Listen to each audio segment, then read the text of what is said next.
Saya dengar mengikuti lah. Saya lucu juga dengan ucapan-ucapan Presiden dan pemimpin AMDAP di Pimpinan Agung UMNO. UMNO sekarang ni Pimpinan Agung, tapi mereka masih dipimpin oleh AMDAP.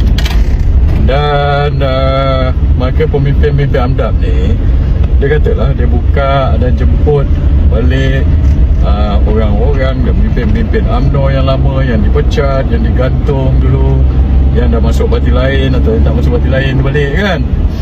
So ini adalah agak lucu pada saya lah. Bila nak dekat-dekat pilihan raya ni, dan bila mereka tahu AMDAP ni bahawa sokongan rakyat dan sokongan orang Melayu terutamanya kepada mereka tengah merudum sekarang ni, barulah kamu nak panggil balik orang-orang ini semua balik, nak menghadap kamu balik kan. Padahal dulu, bukan dulu lah, baru-baru ini je, kebelakangan ini, orang kritik, orang tegur sikit, kamu terus melenting, pecat-pecat, orang tendang keluar, gantung, buang dan sebagainya. So sekarang kamu nak orang-orang ini pergi menghadap kamu balik dikala kamu dalam keadaan yang lemah, yang sokongan terhadap kamu ini tengah merudum. Kamu nak suruh mereka-mereka ni semua bagi balik dan nyokong kamu balik. Saya ingat macam ni lah. Nombor satu, rakyat dengan orang yang lama-lama dalam UMNO original pun, mereka dah tak sokong kamu dah.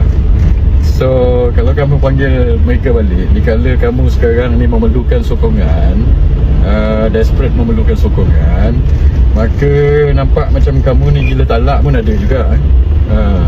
Macam saya personally, saya dah cakap lama dah, saya kata selagi UMNO ni dipimpin oleh AMDAP mantap, saya takkan pergi balik. Buat apa saya nak sokong AMDAP mantap, buang masa saya je.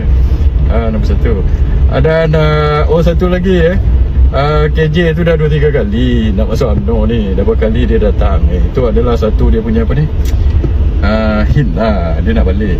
Apa susah sangat kamu nak terima dia ni? Ketepikanlah ego, dia nak masuk sangat balik UMNO, kamu terima je lah. Dah 2-3 kali dah. Dulu kamu cakap macam-macam, kena minta apa ni, rayuan lah, apa ke benda lah. Dia nak masuk balik, kamu bagi je lah.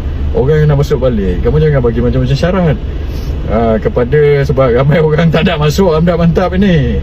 So sebab tu saya nak nasihatkan kamu, ataupun saya nak bagi tahu kepada macam orang yang nak masuk. Ini seorang AJ dah 2-3 kali dia datang ni, maksudnya dia dah masuk, nak sangat masuk ni, kamu bagilah dia masuk Presiden UMNO.